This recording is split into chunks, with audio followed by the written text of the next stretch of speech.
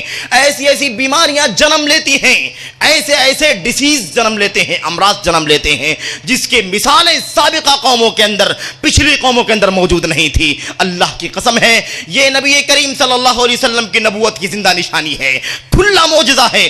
جاؤ دیکھو یورپ کی سرزمین پر جو اپنے آپ کو سب سے زیادہ مہذب سمجھتے ہیں، اللہ کی قسم ہے جہاں محرمات کی بھی کوئی تفریق نہیں ہے، جہاں بہن بیٹی کا بھی کوئی فرق نہیں ہے، غیر تو غیر ہے.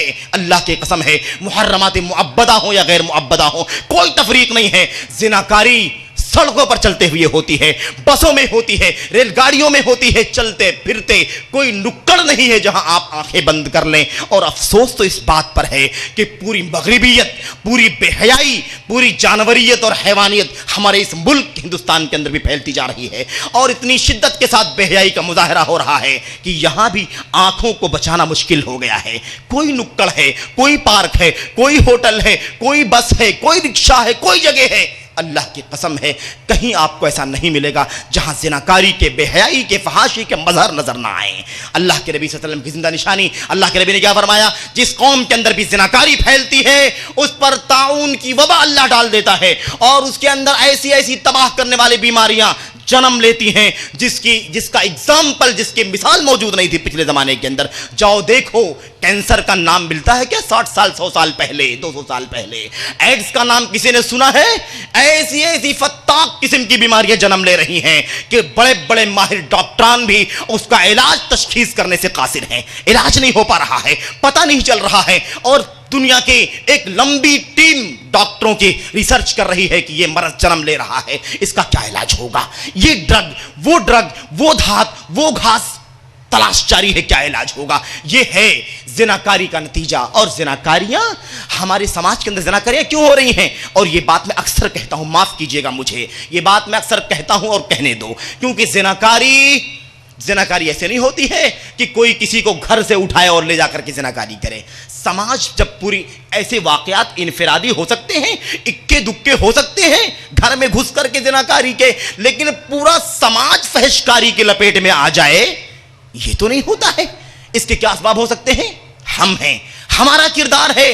ہم نے اپنے بہو بیٹیوں کو کتنا پردہ کروایا ہے، کتنا حجاب میں رکھا ہے، کتنے اپنے گھروں کی نگرانی، ہم سب نگراں ہیں، ذمہ دار ہیں. ہم نے اپنے گھروں کی نگرانی کتنی کی ہے مجھے بتاؤ. کتنے گھروں کے اندر سیریل نہیں چلتے، کتنے گھروں کے اندر فلمیں نہیں چلتی ہیں، کتنے گھروں کے اندر DVD CDs نہیں چلتی ہیں جو فحش قسم کا اور گندے قسم کا اثر ڈالتی ہیں ذہنوں کے اوپر، تہذیب کے اوپر. مجھے بتاؤ، اللہ کی قسم ہے، جب ہم اپنے بہن بیٹیوں کو پردہ نہیں کروائیں گے، حجاب میں نہیں رکھیں گے، انہیں صاف ستھرے ماحول میں پرورش نہیں ڈالیں گے، پرورش نہیں دیں گے، اللہ کی قسم ہے مجھے بتاؤ کہ کہاں سے سماج زناکاری سے بچے گا؟ ایسا نہیں ہوتا ہے.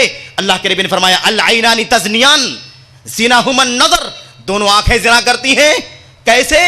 ان دونوں کا زنا دیکھنا ہے. والاذنان تزنیان، دونوں کان بھی زنا کرتے ہیں. وزناہما الاستماع، دونوں کان بھی زنا کرتے ہیں، ان کا زنا سننا ہے.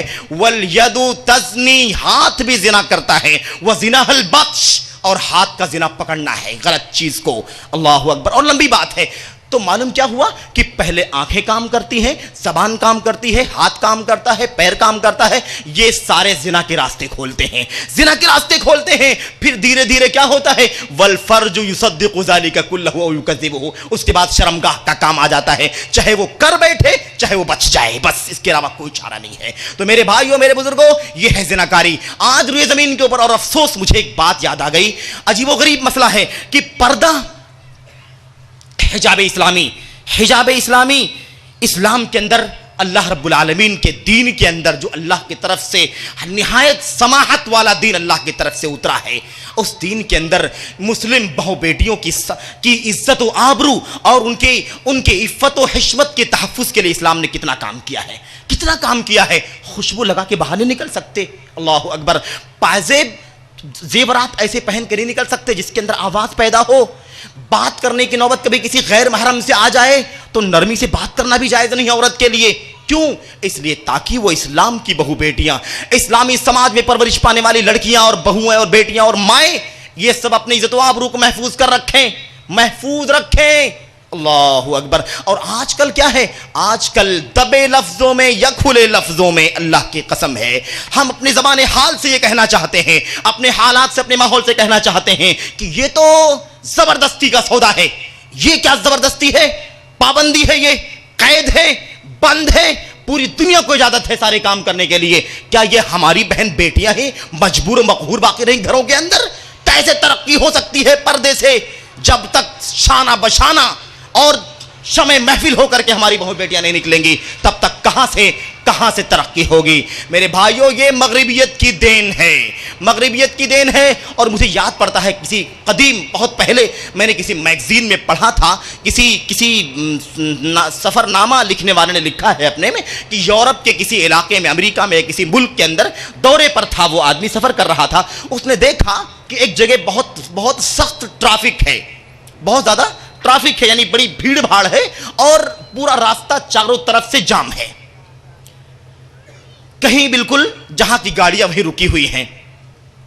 جو نزدیک والے تھے وہ تو سمجھ میں آ رہا تھا ان کو کہ کیا وجوہات ہیں، لیکن دور والوں کو سمجھ میں نہیں آ رہا تھا کہ آخر کہاں تک ٹریفک ہے، کہاں سے گاڑیاں رکی ہوئی ہیں، کیوں نہیں آگے جا رہی ہیں، ان کو نہیں معلوم. بہرحال جو لوگ آگے تھے اس نے بیان کیا کہ ایک لائٹ پول کے اوپر، جو لائٹ کے پول ہوتے ہیں نا جو روڈ پر لگائے جاتے ہیں روشنی کے لیے، ایک لائٹ پول کے اوپر، اور اپنی ماؤں بہنوں سے معذرت کے ساتھ، ایک بالکل عریاں بلا لباس کوئی عورت اس پول کے اوپر جا کر کے چڑھی ہوئی تھی، بالکل بے پردہ بے لباس ہو کر کے اس پول کے اوپر جا کر کے چڑھ کر کے لٹکی ہوئی تھی، پکڑ کر کے لٹکی ہوئی تھی.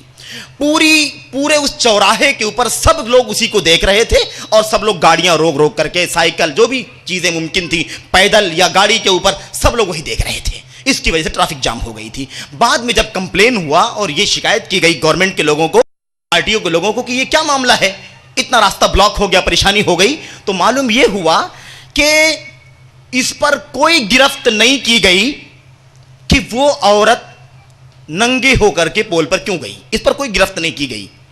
گرفت اس پر ہوئی کہ جو لوگ آگے تھے سگنل کے پاس وہ کیوں رکے، رکنے کی کیا ضرورت تھی؟ ان لوگوں نے ٹریفک جام کیا ہے، ان کے اوپر پینلٹی لگائی جائے گی، فائن لگایا جائے گا، جرمانے لگائے جائیں گے ان کے اوپر، کیونکہ ان لوگوں نے راستہ بلاک کیا. اتنا نقصان ہوا، اتنے لوگوں کا نقصان ہوا، اتنے کمپنیوں کا نقصان ہوا. اللہ اکبر. یہ صورتحال ہے. اور رفتہ میں کیا بتاؤں آپ کو، عجیب و غریب مسئلہ ہے. تو دبے لفظوں میں یا کھلے لفظوں میں ہم یہ کہنا چاہتے ہیں کہ بڑی پابندی ہے اور یہ پابندی ختم کرو. اب یہ کیا فائدہ ہے، یہ کیا طریقہ ہے؟ اور حجاب کے بارے میں چونکہ ہمیں خطاب نہیں کرنا ہے، ورنہ لوگ طنز سے ہماری بہنوں کو کیا کہتے ہیں معلوم ہے؟ ہماری بہنوں کو کہتے ہیں شٹر ڈاؤن کے ہو، شٹر اوپر کرو. پہلے جو حجاب والی ہماری بہنیں ہوتی ہیں ان پر طنز کرتے ہیں، طنز. اللہ اکبر. کہتے ہیں شٹر اوپر کرو، اوپن کرو شٹر. یہ کیا ہے؟ اللہ اکبر. تو اس طریقے سے یہ ظلم ہو رہا ہے میرے بھائیوں. تو یہ ایک زناکاری، بدکاری، بے حیائی کی مثال میں دے رہا تھا. اور اس کے علاوہ جو ہمارے لیے تعلیم کے مراکز ہیں، تربیت کے مراکز ہیں، اسکولز ہیں، کالجز ہیں، یونیورسٹیز ہیں، اس کے اندر جہاں تربیت ملنی چاہیے، جہاں تعلیم ملنی چاہیے، وہ تو اور زیادہ اوباشیت کے، بے حیائی کا اڈا بنے ہوئے ہیں. اللہ کی قسم ہے، اختلاط مرد و زن ہے. ایک روم میں رہنا، ایک روم میں پڑھنا، ایک ساتھ میں اٹھنا بیٹھنا، کھانا پینا. کہاں سے اسلامی سماج کو برائیوں کی لپیٹ سے باقی رکھو گے؟ جب تک اپنی اصلاح نہیں کرو گے، اپنے گریبان میں جھانک کر نہیں دیکھو گے، اپنی سوسائٹیوں کو، اپنے اسکولوں کو، اپنے گلیوں کو، اپنے راستوں کو، اپنے نکڑوں کو جب تک تم بے حیائیوں سے، برائیوں سے محفوظ نہیں کرو گے، اللہ کی قسم ہے وہ عذاب ضرور آئے گا. اور دیکھو آج کل ایڈز پھیلتا جا رہا ہے، کینسر پھیلتا جا رہا ہے، اور جنسی اتصال کی وجہ سے نہ جانے کتنے گندے گندے جراثیم پیدا ہو رہے ہیں، اور پوری دنیا اس کی لپیٹ میں ہے. معلوم پڑتا ہے کہ پورا خاندان تباہ ہو گیا. وہ زناکار تھا، وہ بدکار تھا، وہ مر گیا، پھر اس کے جراثیم سے دوسرا مر گیا، تیسرا مر گیا، چوتھا مر گیا، پورے خاندان کا پورا صفایا ہو گیا. نہ جانے ایسے کتنی رپورٹیں ہم اخباروں میں پڑھتے رہتے ہیں میرے بھائیوں، میرے بزرگوں. بہرحال تفصیل میں نہ جاتے ہوئے آگے اللہ کے نبی صلی اللہ علیہ وسلم نے فرمایا دوسرا گناہ کیا ہے. اللہ کے نبی نے فرمایا وَلَمْ يَنْقُصُ الْمِكْيَالَ وَالْمِيزَانَ وَلَمْ يَنْقُصُ الْمِكْيَالَ وَالْمِيزَانَ. اور جس کسی قوم نے ناپ تول میں کمی کیا، جس کسی قوم نے ناپ تول کے اندر کمی کیا. بزنس والے ہیں نا، ہم سب لوگ اکثر و بیشتر بزنس کرتے ہیں. ناپ تول میں کمی کا مطلب یہ صرف نہیں ہے کہ کانٹا لگایا جائے تو ناپ تول میں کمی ہو. کسی بھی طرح سے کسی کا ظلم کرنا، کسی پر ظلم کرنا، کسی کا مال ناحق لے لینا، چاہے پین گھمانے کی بات ہو، زبان گھمانے کی بات ہو، کسی بھی طریقے سے ظلم کرنا، ناحق لینا دینا اس کے اندر شامل ہے. اللہ کے نبی نے فرمایا وَلَمْ يَنْقُصُ الْمِكْيَالَ وَالْمِيزَانَ إِلَّا أُخِذُوا بِالسِّنِينِ وَشِدَّةِ الْمَؤُونَةِ وَجَوْرِ السُّلْطَانِ عَلَيْهِمْ. جو بھی قوم لاپ تول میں کمی کرتی ہے، ظلم کرتی ہے، حرام خوری کرتی ہے کسی بھی شکل میں، چاہے وہ ڈانڈی مارنے کا مسئلہ ہو، ناپ تول میں واقعی کمی کرنے کا مسئلہ ہو، یا کسی بھی طریقے سے بزنس کے اندر، کاروبار کے اندر، زمین کے اندر، جائیداد کے اندر کسی بھی طریقے سے ظلم کرنا ہو، ناانصافی کرنا ہو، سود خوری کرنا ہو، رشوت کا لین دین کرنا ہو، یہ سارے کام اس کے اندر شامل ہیں. اللہ کے نبی نے کیا فرمایا؟ اس کا انجام کیا ہوگا؟ الا اخذوا بالسنین وشدۃ المؤونہ وجور السلطان علیہم. 3 اثرات اس کے ہوں گے ڈانڈی مارنے کے. اللہ نے کیا فرمایا؟ ویل للمطففین. ویل للمطففین، بربادی ہے ناپ تول میں کمی کرنے والوں کے لیے، تباہی ہے، واہی ہے ناپ تول میں کمی کرنے والوں کے لیے. میرے بھائیوں یہ ہے اللہ کے نبی نے کیا فرمایا؟ جو بھی یہ کام کریں گے، جن کا بھی یہ طریقہ ہوگا، ناانصافی کرنا، ظلم کرنا، حرام کھانا، اس کا انجام کیا ہوگا؟ اخذوا بالسنین، قحط سالی میں گرفتار ہو جائیں گے. قحط سالی آ جائے گی، خوش سالی. وشدۃ المؤونہ، کھانے پینے کے سامان کم ہو جائیں گے، بھوکمری آ جائے گی.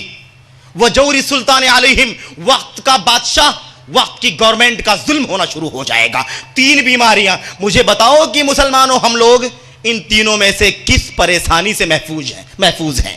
کس پریشانی سے محفوظ ہیں؟ کوئی پریشانی ایسی ہے جو محفوظ ہے؟ ہم سب کچھ ہے. پانی کی قلت ہے، غذا کی قلت ہے، اور وقت کی حکومت کا کتنا ظلم ہے ہمارے اوپر. یہ سب اللہ کی طرف سے یہ ظلم نہیں ہے، یہ ہمارے کرتوت کا نتیجہ ہے. کیونکہ ہم لوگ ڈانڈیاں مارنے لگے ہیں، حرام خوری کرنے لگے ہیں، سود خوری کرنے لگے ہیں، ربا، سود کا ایسا چلن ہے اللہ کی قسم ہے. اور اللہ کے نبی نے فرمایا تھا ما احد اکثر من الربا الا کان عاقبۃ امرہ الی قلہ. جس آدمی نے بھی یہ سوچا کہ سود سے اس کا مال بڑھ جائے گا، اس کا انجام بالکل ختم ہو جائے گا. اور اللہ کے نبی نے فرمایا من اخذ درہما فی الربا، من اخذ درہمن فی الربا وہو یعلم اشد من 36 زنیہ. اللہ کے نبی نے فرمایا جس نے جان بوجھ کر کے 1 درہم سود کا کھا لیا. سود کی بات کر رہا ہوں میں میرے بھائیوں. سود جس کو انٹرسٹ کے نام پر، چائے پانی کے نام پر، اور کہتے ہیں اتنا تو چلتا ہے، کہتے ہیں بزنس میں اتنا تو چلتا ہے، اتنا تو چلنا ہی، اس کے بغیر کام نہیں چلے گا. تو یہ ہے سود کا لین دین. یہودیوں کی سنت ہے، یہودیوں کا طریقہ ہے، زمانے جاہلیت کا طریقہ ہے، جو ہم مسلمانوں کے اندر رائج ہو گیا ہے. میرے بھائیوں، میرے مسلمانوں، اللہ کے نبی نے فرمایا تھا، اللہ کے نے فرمایا تھا من اخذ درہما فی الربا وهو يعلم اشد من 36 زنیہ، جس آدمی نے جان بوجھ کر کے ایک درہم سود کا کھا لیا، ایک درہم سود کا کھا لیا، ایک درہم 1 روپیہ سمجھ لیں آج کل کے حساب سے، ہماری اس ملک کی کرنسی کے حساب سے 1 روپیہ جس نے سود کا کھا لیا، یہ جانتے ہوئے کہ سود ہے اشد من 36 زنیہ، 36 مرتبہ زنا کرنے سے بھی زیادہ بدتر ہے، 36 مرتبہ زنا کرنے سے بھی زیادہ بدتر۔ اور اللہ کے نبی نے فرمایا تھا الربا بضع و70 بابا، الربا بضع و70 بابا ایسرها مثل ان ينكح الرجل امه۔ اللہ اکبر، اللہ کے نبی نے فرمایا تھا کہ سود کے 70 سے زیادہ درجے ہیں، سود کے 70 سے زیادہ مرتبے ہیں، درجے ہیں، سب سے کم تر درجہ یہ ہے کہ جیسے کوئی اپنی ماں سے زناکاری کرے، اپنی ماں سے زناکاری کرے۔ اتنا گندا ہے یہ گناہ، اتنا گندا ہے یہ گناہ۔ لیکن آج کل اللہ کی قسم ہے، افسوس ہے افراد پر، افسوس ہے جماعتوں پر، دبے یا کھلے لفظوں میں سود کی حلت کا فتویٰ دیا جا رہا ہے، سود کو جائز کر دینے کی ناپاک کوشش کی جا رہی ہے۔ ہندوستان کا دارالحکومت کفر کا ہے، یہ دارالحرب ہے، یہ دارالکفر ہے، یہاں فلاں ہے، یہاں فلاں ہے، یہاں سب کچھ حرام کھانا جائز ہے، اس طریقے سے فتوے دیے جاتے ہیں۔ اور بہرحال کسی نہ کسی طریقے سے کوشش کی جا رہی ہے اور یہ بتانے کی کوشش کی جا رہی ہے کہ سود کا لین دین چل سکتا ہے، جائز ہے، کیونکہ آج کل کے دور میں سود سے بچنا بہت ہی مشکل ہے، بہت ٹف ہے، اس لیے بہرحال کھا سکتے ہیں، تھوڑا بہت لینا جائز ہے، اس طریقے سے کوشش کی جا رہی ہے۔ اللہ رب العالمین اس ظلم کو ہرگز معاف نہیں کر سکتا، کیونکہ اللہ رب العالمین نے کیا فرمایا ہے، جس آدمی نے سود کھایا، سود کا لین دین کیا، اگر اس سے توبہ نہیں کیا تو گویا کہ وہ اللہ رب العالمین سے جنگ کا اعلان کر رہا ہے۔ جو آدمی سود کھا رہا ہو، سود کا لین دین کر رہا ہو، اگر سود سے اپنے آپ کو نہ بچائے تو اس کا مطلب یہ ہے کہ وہ اللہ رب العالمین سے اعلان جنگ کر رہا ہے۔ اس لیے میرے بھائیو، میرے بزرگوں، یہ ہے تو حرام خوری نہیں ہونی چاہیے، کاروبار کے اندر، بزنس کے اندر کسی بھی طریقے کی ناانصافی نہیں ہونی چاہیے، اس کے اندر ناپ تول کے اندر کمی کا مسئلہ ہو یا کسی بھی طریقے سے اس بزنس کے اندر، کاروبار کے اندر ناانصافی کا مسئلہ ہو، ظلم کا مسئلہ ہو، اسلام کے اندر ہرگز اس کی کوئی گنجائش نہیں ہے۔ تیسری چیز کیا ہے؟ اللہ کے نبی نے فرمایا وَلَمْ يَمْنَعُوا زَكَاةَ أَمْوَالِهِمْ إِلَّا مُنِعُوا الْقَطْرَ مِنَ السَّمَاءِ وَلَوْلَا الْبَهَائِمُ لَمْ يُمْطَرُوا۔ اللہ اکبر، اللہ کے نبی نے کیا فرمایا؟ تیسرا گناہ اور اس کا اثر، تیسرا گناہ اور اس کا اثر، اللہ کے نبی نے فرمایا کہ وَلَمْ يَمْنَعُوا زَكَاةَ أَمْوَالِهِمْ إِلَّا مُنِعُوا الْقَطْرَ مِنَ السَّمَاءِ، اور جو کوئی قوم زکوٰۃ دینا بند کر دیتی ہے، جو کوئی قوم زکوٰۃ دینا بند کر دیتی ہے، زکوٰۃ روک لیتی ہے، اس کا انجام کیا ہوتا ہے؟ اللہ اکبر، کیا انجام ہے اس کا؟ منع القطر من السماء، آسمان سے بارش روک لی جاتی ہے۔ ایسی قوم کے اوپر آسمان سے بارش روک لی جاتی ہے، آسمان سے بارش کے قطرے بھی نہیں اترتے ہیں۔ وَلَوْلَا الْبَهَائِمُ لَمْ يُمْطَرُوا، اور اگر جانور نہ ہوتے، یہ بے زبان چوپائے نہ ہوتے تو اللہ فرماتا ہے کہ بارش بھی نہ ہوتی۔ تو بارش جو ہو رہی ہے وہ صرف کس لیے ہو رہی ہے؟ ان بے زبان چوپایوں کے لیے۔ یہ بے قصور ہیں، یہ بے گناہ ہیں، ان کی کیا غلطی ہے؟ اگر آسمان سے بارش نہیں اترے گی تو ہم تو ظالم ہیں، ہم گنہگار ہیں، ہم پر سزا ہو، ٹھیک، لیکن وہ بیچارے معصوم جانور وہ کو بھوکے پیاسے رہیں۔ جو کچھ بھی بارش ہو رہی ہے اللہ رب العالمین کی طرف سے یہ رحمت ہے ان جانوروں کے اوپر، ان جانوروں کے اوپر رحمت ہے، ان کی برکتوں سے، ان کی رحمتوں سے ہم کھا رہے ہیں، پی رہے ہیں، جی رہے ہیں۔ ورنہ زکوٰۃ کا مسئلہ عجیب و غریب ہے، کیونکہ مال کا فتنہ ہے یہ، اور مال کا فتنہ بہت ہی عظیم فتنہ ہے، بہت ہی عظیم فتنہ ہے۔ اللہ رب العالمین نے قرآن کریم کی بہت ساری آیتوں میں جگہ جگہ کہا ہے کہ مال بھی فتنہ ہے، اولاد بھی فتنہ ہے، تو مال کو اکثر و بیشتر فتنے کا نام دیا گیا ہے، اور ظاہر سی بات ہے کہ مال بہت بڑا فتنہ ہے۔ یہی مال کا فتنہ نہ ہوتا تو انسان چوری نہ کرتا، انسان سود نہ کھاتا، انسان ڈکیتی نہ کرتا، انسان گھر میں نہیں گھستا، انسان کسی پر ظلم کرنے کی کوئی کوشش نہیں کرتا اگر یہ مال کا فتنہ نہ ہوتا۔ تو اللہ کے نبی نے فرمایا جو کوئی قوم زکوٰۃ روک لیتی ہے، زکوٰۃ نہیں دیتی ہے، اس کا انجام یہ ہوتا ہے کہ اللہ رب العالمین سزا کے طور پر اس کا اثر یہ ہوتا ہے پورا سماج بارش سے محروم کر دیا جاتا ہے۔ اور افسوس اس پر ہے کہ ابھی پچھلے سالوں میں جب بارش کی کمی ہوئی، بارش کی قلت ہوئی اور یہ ہوا کہ بارش نہیں ہو رہی ہے، تو عجیب و غریب بات ہے، مسلمانوں کا، ہم لوگوں کا عجیب و غریب حال ہے، جب بارش نہ ہو تو اس کا طریقہ یہ ہے کہ مسلمانوں کو حکم دیا گیا کہ صلاۃ الاستسقاء پڑھیں۔ استسقا پڑھیں, اللہ سے دعا کریں, اللہ کے سامنے استسقا کی نماز پڑھیں, روئیں, گڑگڑائیں اور اللہ رب العالمین سے بارش کی دعا کریں. یہ نہیں ہوتا ہم سے. اور دوسری بات یہ ہے کہ جب بارش رک جاتی ہے تو ہم لوگ اس کو ٹیکنیکل انداز میں سوچتے ہیں. ٹیکنیکل, بارش کیوں نہیں ہوئی, بھاپ اوپر نہیں گئی, یہ نہیں ہوا, وہ نہیں ہوا, دنیا بھر کا ٹیکنیکل انداز کا سوچتے ہیں. یہ کبھی نہیں سوچتے ہم کہ ہمارے اپنے گریبان میں جھانک کر ہم دیکھ لیں کہ ہم سے کیا غلطیاں ہو رہی ہیں. کیونکہ اللہ کے وسلم کی حدیث سے فرمایا گیا ہے کہ بارش کیوں رکتی ہے, بارش سے کیوں محروم کیا جاتا ہے کسی ملت کو, کسی قوم کو, کیونکہ وہ قوم زکوٰۃ دینا بند کر دیتی ہے, زکوٰۃ روک لیتی ہے, زکوٰۃ نہیں دیتی. اس کی وجہ سے اللہ رب العالمین کا عذاب آتا ہے. تو اللہ کے نبی نے فرمایا ہے وَلَمْ يَمْنَعُوا زَكَاةَ أَمْوَالِهِمْ إِلَّا مُنِعُوا الْقَطْرَ مِنَ السَّمَاءِ وَلَوْلَا الْبَهَائِمُ لَمْ يَمْطَرُوا. جو کوئی قوم زکوٰۃ دینا بند کر دیتی ہے, زکوٰۃ نہیں دیتی ہے, اس کا انجام یہ ہوتا ہے کہ ایسے قوم کے اوپر سے بارش روک لی جاتی ہے. اگر یہ چوپائے جانور نہ ہوتے, مویشی نہ ہوتے, تو بارش اللہ رب العالمین نہیں اتارتا. میرے بھائیو, میرے بزرگوں, یہ تیسرا گناہ ہے اور اس کا اثر ہے. چوتھا گناہ نبی کریم صلی اللہ علیہ وسلم نے ارشاد فرمایا, اللہ کے نبی نے فرمایا وَلَمْ يَنْقُضُوا عَهْدَ اللَّهِ وَعَهْدَ رَسُولِهِ. اور عجیب و غریب ہے یہ مسئلہ, عجیب و غریب مسئلہ ہے, ذرا سنیں. اللہ کے نبی نے فرمایا وَلَمْ يَنْقُضُوا عَهْدَ اللَّهِ وَعَهْدَ رَسُولِهِ إِلَّا سَلَّطَ اللَّهُ عَلَيْهِمْ عَدُوًّا مِّنْ غَيْرِهِمْ فَأَخَذُوا بَعْضَ مَا فِي أَيْدِيهِمْ. فرمایا اللہ کے نبی نے, اور جو کوئی قوم اللہ اور اس کے رسول صلی اللہ علیہ وسلم سے کیے ہوئے وعدے کو پورا نہیں کرتی, جو بھی قوم, جو بھی سماج, جو بھی ملک, جو بھی سوسائٹی اللہ اور اس کے رسول سے کیے ہوئے وعدے کو پورا نہیں کرتی ہے بلکہ وعدے کو توڑ دیتی ہے. کیا وعدہ کیا ہم نے اللہ سے؟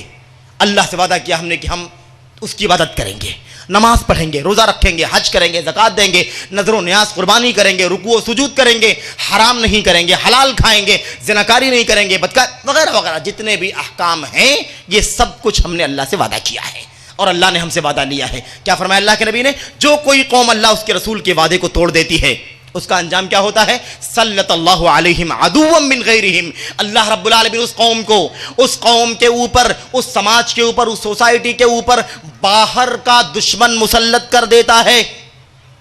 اس قوم کے اوپر کیا ہوتا ہے؟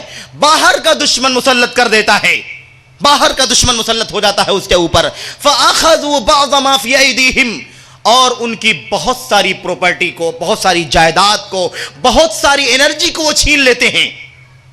باہر کے دشمن مسلط کر دیے جاتے ہیں اور وہ کیا کرتے ہیں؟ فَأَخَذُوا بَعْضَ مَا فِي أَيْدِيهِمْ. ان کے ہاتھ میں جو کچھ ہوتا ہے ان میں سے کچھ چیزوں کو وہ لے کے چلے جاتے ہیں. اللہ رب العالمین کے وعدے کی نافرمانی کیا نا ہم لوگوں نے. اللہ سے کیا معاہدہ کیا ہے, اللہ کے رسول سے کیا معاہدہ کیا ہے؟ ہم نے اللہ اور اس کے رسول کے وعدے کو بھلا دیا. ہم آزاد ہو گئے جیسے جانور زندگی گزارتا ہے, کوئی پابندی نہیں, کوئی رکاوٹ نہیں, کوئی حلال و حرام کی تمیز نہیں اس کے پاس ہوتی ہے. اللہ کی قسم ہے کم و بیش ہمارے سماج کے اندر بھی اس طرح کی وبائیں, اس طرح کی لعنتیں پھیلتی جا رہی ہیں اور ہم بھی اللہ اس کے رسول کے وعدے کو بھلا چکے ہیں. ہمارے پاس اللہ رب العالمین کے وعدے, اس کے رسول سے جو ہم نے معاہدہ کیا ہے, ہم نے ان سب کو پامال کر دیا ہے, جس کا انجام یہ ہے کہ باہر کا دشمن ہم پر مسلط ہو چکا ہے اور ہماری بہت ساری طاقت, بہت ساری انرجی ضائع ہوتی جا رہی ہے. مجھے بتاؤ کہ فلسطین کیوں چلا گیا؟ فلسطین کیوں چلا گیا مسلمانوں کے ہاتھوں سے؟ اسرائیل کا قبضہ کیوں ہوا اس کے اوپر؟ ہمارے کرتوت کی بنیاد پر. شیشان ابھی بچے نے تقریر کی ہے, آپ نے سنی عربی زبان میں, جو بھائی ہمارے سمجھتے ہیں انہوں نے سنا ہوگا اور سمجھا ہوگا کہ یہ سب کچھ کیوں ہوا ہے, کتنا ظلم ہوا, کتنی بربریت ہوئی. چچنیا کیوں چلا گیا؟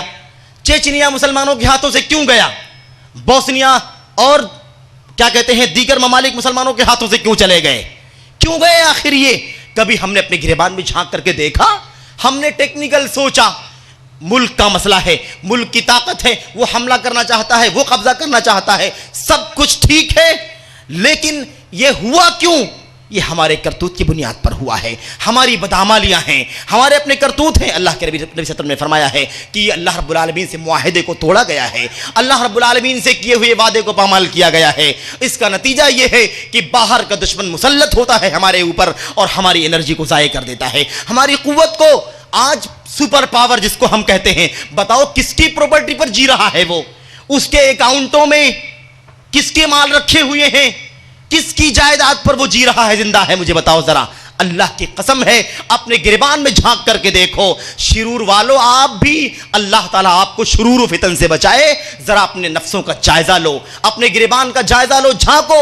ہم سب کے لیے یہ پیغام ہے اللہ کے نبی صلی اللہ علیہ وسلم کا کہ جب بھی اللہ کا، اس کے رسول کا وعدہ پامال کیا جائے گا، اس کی سنت و شریعت سے بغاوت کی جائے گی، اس کے احکام کو پامال کیا جائے گا، اللہ کا عذاب ضرور آئے گا۔ اللہ رب العالمین کے اللہ کے نبی نے فرما دیا ہے کہ اللہ رب العالمین ایسا کرنے والوں کے اوپر باہر کا دشمن مسلط کر دیتا ہے۔ یہ باہر کا دشمن، اور ایک آخری گناہ باقی ہے ابھی، اس کے اندر کیا ہے ذرا دیکھیں۔ چونکہ وقت نہیں ہے اس لیے تفصیل مجھے نہیں جانا ہے، مثالیں میں دینا چاہتا تھا لیکن مثالیں دینے کا وقت نہیں ہے۔ آئیے آخری بات جو مجھے عرض کرنی ہے، اللہ کے نبی صلی اللہ علیہ وسلم نے فرمایا ہے پانچویں چیز، پانچواں گناہ اور اس کے اثرات کیا ہیں۔ وَمَا لَمْ تَحْكُمْ أَئِمَّتُهُمْ بِكِتَابِ اللَّهِ وَمَا لَمْ تَحْكُمْ أَئِمَّتُهُمْ بِكِتَابِ اللَّهِ وَيَتَخَيَّرُوا مِمَّا أَنزَلَ اللَّهُ إِلَّا جَعَلَ اللَّهُ بَأْسَهُمْ بَيْنَهُمْ۔ نمبر 5، جو کوئی قوم، جس کسی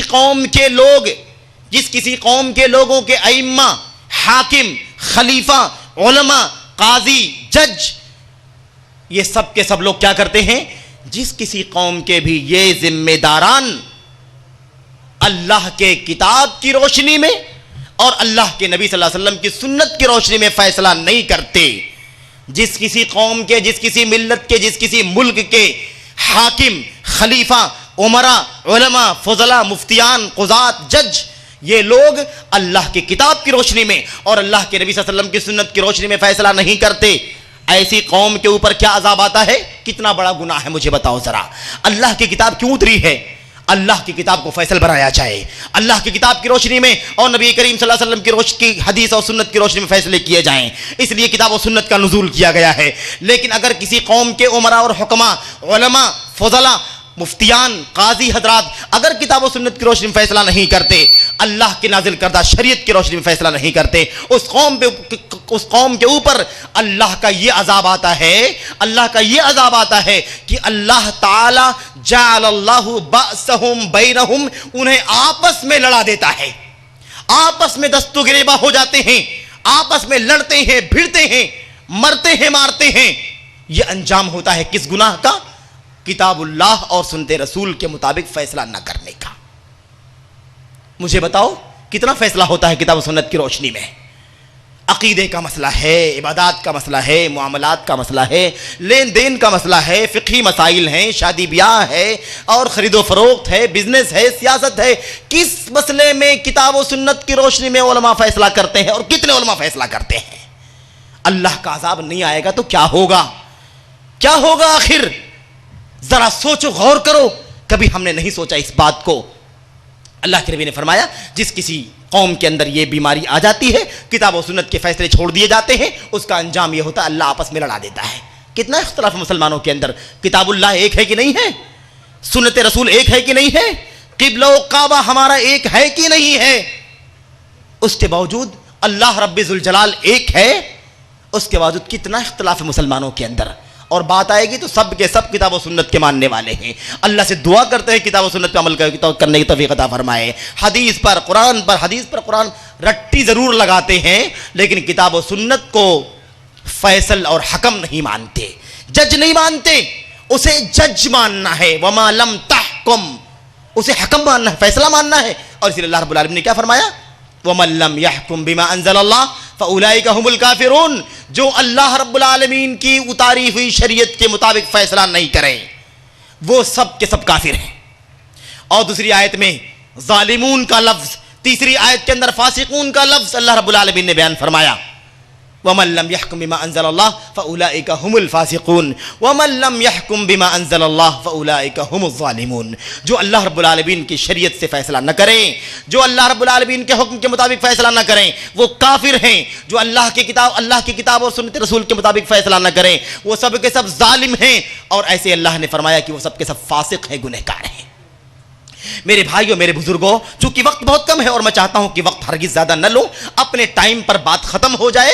اللہ رب العالمین ہمیں سننے سے زیادہ سوچنے کی توفیق عطا فرمائے اور عمل کرنے کی توفیق عطا فرمائے۔ جتنی بھی قومیں، آغاز سے آپ دیکھیے، حضرت نوح علیہ السلام، قوم عاد، قوم سمود، قوم شعیب، قوم لوط، فرعون، حامان، قارون، جتنے بھی قومیں، جتنی بھی بستیاں اور جتنے بھی یہ ظالم و جابر اشخاص کے نام کتاب و سنت کے اندر لیے گئے ہیں، ان سب پر جو عذاب آیا، کیوں آیا؟ کیوں عذاب آیا آخر؟ کبھی آپ نے سوچا؟ حضرت آدم علیہ الصلوۃ والسلام، حضرت مائی حوا علیہ الصلوۃ والسلام، ان کو جنت سے کیوں نکالا گیا؟ گناہوں کے اثرات ہے کہ نہیں ہے یہ؟ ابلیس کو جنت کی نعمتوں سے کیوں باہر کر دیا گیا؟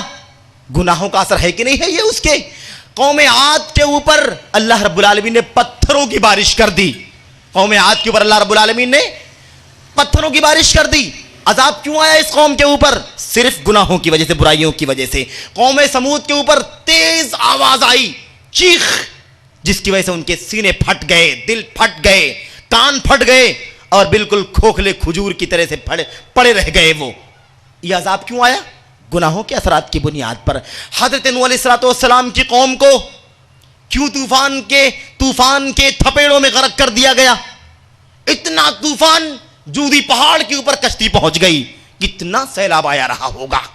کیوں عذاب آیا؟ یہ سماج ہے کہ نہیں، ملت ہے کہ نہیں ہے یہ؟ اللہ اکبر۔ کیوں ڈبائے گئے طوفان کے اندر؟ گناہوں کی بنیاد پر۔ قوم شعیب پر عذاب آیا، کیوں آیا؟ گناہوں کی بنیاد پر۔ قوم لوط پر عذاب آیا، اور عجیب و غریب عذاب آیا۔ اللہ رب العالمین نے فرشتوں کو حکم دیا، پوری بستی کو ایسے اٹھایا گیا، سیدھا اٹھایا گیا، اور اس کے اوپر لے جانے کے بعد اتنا زور سے، اتنا اونچائی پر لے جایا گیا کہ حد سے زیادہ، اور اس کے بعد اس کو الٹا کر کے پلٹ دیا گیا، الٹا۔ فجعلنا عالیہا سافلہا، اور اس کے بعد اوپر سے پتھروں کی بارش ہوا، امطرنا علیہا حجارۃ من سجیل، اس کے اوپر سے پتھروں کی بارش بھی ہو گئی۔ یہ عذاب کیوں آیا آخر؟ فرعون کو کیوں غرق کیا گیا؟ گناہوں کی پاداش میں۔ قارون کو اس کے خزانے، اس کے مال، اس کی جائیداد سمیت کیوں دھسا دیا گیا زمین کے اندر؟ اس کے گناہوں کی بنیاد پر۔ ایسے ہی میرے بھائیوں، آج تک، اس وقت سے لے کر کے آج تک دنیا میں جتنے بھی عذاب آئے، پچھلے سالوں سے سونامی کا عذاب اور سونامی کا قہر چل رہا ہے اللہ رب العالمین کی طرف سے دنیا کے اوپر۔ انڈونیشیا، ملیشیا اور اس طرف کے بہت سارے خطے اور کئی ممالک جو سونامی کے لپیٹ میں اللہ کا عذاب آیا، کیوں آیا؟ صرف اور صرف گناہوں کی بنیاد پر۔ یہ سب گناہوں کے اثرات ہیں، یہ سب برائیوں کی، بدعمالیوں کے انجام ہیں، جس کو اپنی آنکھوں سے ہم دیکھ رہے ہیں۔ اور اسی بات کو اللہ رب العالمین نے قرآن کریم کے اندر بیان فرمایا ہے، فَكُلًّا أَخَذْنَا بِذَنبِهِ، اللہ فرماتا ہے فَكُلًّا أَخَذْنَا بِذَنبِهِ فَمِنْهُمْ مَنْ أَرْسَلْنَا عَلَيْهِ حَاصِبًا۔ نمبر 1 شروع سے دیکھیے، اللہ فرماتا ہے ہم نے ساری بستیوں کو، ساری قوموں کو، سارے سماج کے لوگوں کو، ہم نے ان کو ان کے گناہوں کی وجہ سے پکڑا، سب کو گناہوں کی بنیاد پر، گناہوں کے پاداش میں گرفتار کیا گیا۔ فَمِنْهُمْ مَنْ أَرْسَلْنَا عَلَيْهِ حَاصِبًا، کسی قوم کے اوپر ہم نے پتھروں کی بارش کر دی، قوم عاد کے اوپر پتھروں کی بارش ہوئی۔ وَمِنْهُمْ مَنْ أَخَذَتْهُ الصَّيْحَةُ، اور کچھ کسی قوم کے اوپر اللہ رب العالمین کی طرف سے تیز چیخ کا عذاب آیا، صیحہ، تیز آواز، جس کی وجہ سے کان پھٹ جائیں، تباہی آ جائے، اور سب کے سب اپنے اپنے گھروں میں دفن ہو جائیں، مر جائیں، ایسا عذاب۔ اللہ فرماتا ہے وَمِنْهُمْ مَنْ خَسَفْنَا بِهِ الْأَرْضِ، اور کچھ لوگ ایسے بھی گزرے ہیں دنیا کے اندر جن کو ہم نے زمین کے اندر دھسا دیا۔ قارون کا خزانہ اور قارون کو آپ جانتے ہیں۔ اللہ فرماتا ہے وَمِنْهُمْ مَنْ أَغْرَقْنَا، اور کچھ لوگوں کو ہم نے ڈبا دیا، غرقاب کر دیا، پانی کے اندر، طوفان کی نظر کر دیا۔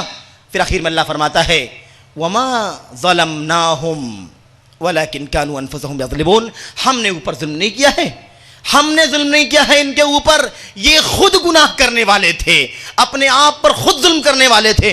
ہم نے کوئی ظلم ان کے اوپر نہیں کیا ہے۔ جو کچھ بھی عذاب ان کے اوپر آیا ہے، ان کے گناہوں کی وجہ سے، ان کی بدعملی کی وجہ سے، ان کے کالے کرتوت کی بنیاد پر سارا عذاب آیا ہے۔ تو جو کچھ بھی دنیا کے اندر ہوا ہے، جتنے عذاب ماضی میں آئے ہیں، حال میں آ رہے ہیں، مستقبل میں جتنے بھی عذاب اور جتنے بھی مصائب آئیں گے، یہ سب کچھ اللہ کی طرف سے ضرور ہے، لیکن اس کا سبب ہم خود ہیں، ہمارے اپنے گندے کرتوت ہیں، ہماری بدعمالیاں ہیں، جس کی پاداش میں ہم یہ ساری مصیبتیں جھیل رہے ہیں۔ کام یہ ہے ہمارا، علاج یہ ہے ہمارے اس مصیبت کا کہ اللہ سے توبے کی توفیق مانگیں، اللہ سے توبہ کریں, اللہ سے معافی مانگیں, اللہ سے گڑگڑائیں اور روئیں, اور اللہ سے دعا کریں کہ اللہ رب العالمین ہمیں ان تمام گناہوں سے بچنے کی توفیق عطا فرمائے. اور یہ چند گناہوں کے نام آپ کے سامنے لیے گئے ہیں, نہ جانے کتنے گناہ, نہ جانے کتنی بدیاں بدعمالیاں ہم کرتے رہتے ہیں. اللہ کی قسم ہے ہم شمار میں نہیں لا سکتے, ہم سوچ نہیں سکتے.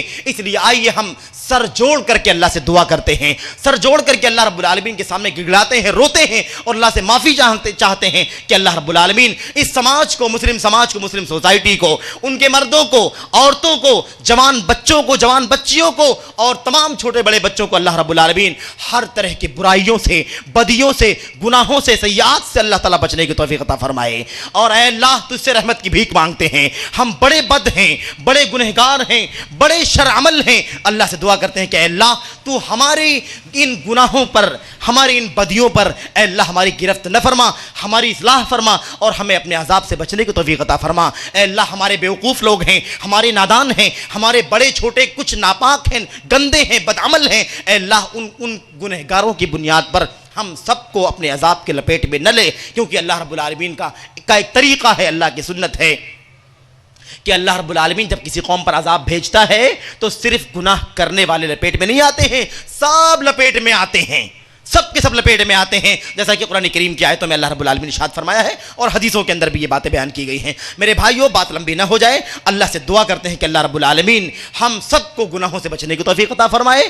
ہر چھوٹے گناہ سے, بڑے گناہ سے, چھوٹی بدعملی, بڑی بدعملی, ان سب سے بچنے کی توفیق عطا فرمائے. اور ہم سب کو ہر لمحہ, ہر وقت اپنے نفسوں کا جائزہ لینے کی توفیق عطا فرمائے, اپنے اعمال کا محاسبہ کرنے کی توفیق عطا فرمائے, اپنے نفسوں کا امتحان لینے کی توفیق عطا فرمائے. ہم لمحہ اپنے نفسوں کا محاسبہ کریں, سوچیں, اور پتہ لگائیں کہ ہم سے کون سے گناہ ہو رہے ہیں, کس سے ہمیں اللہ سے معافی مانگنا چاہیے, توبہ کرنا چاہیے. اللہ ہمیں اس کی توفیق عطا فرمائے. اسی پر اپنی بات ختم کرتا ہوں, اور اللہ سے دعا کرتا ہوں اخیر میں کہ اللہ رب العالمین جب تک زندہ رکھ, اپنی اتباع پر, اپنی اطاعت پر زندہ رکھ. ہماری موت ہو, ہمارا خاتمہ ہو تو ایمان پر ہو. اے اللہ اپنی اطاعت پر, اپنے نبی کی سنت پر زندہ رہنے کی, جینے کی توفیق عطا فرما. وصلی اللہ وسلم وبارک علی نبینا محمد وعلی آلہ وصحبہ اجمعین. والسلام علیکم ورحمۃ اللہ وبرکاتہ. یہ تھے فضیلت الشیخ عنایت اللہ صاحب.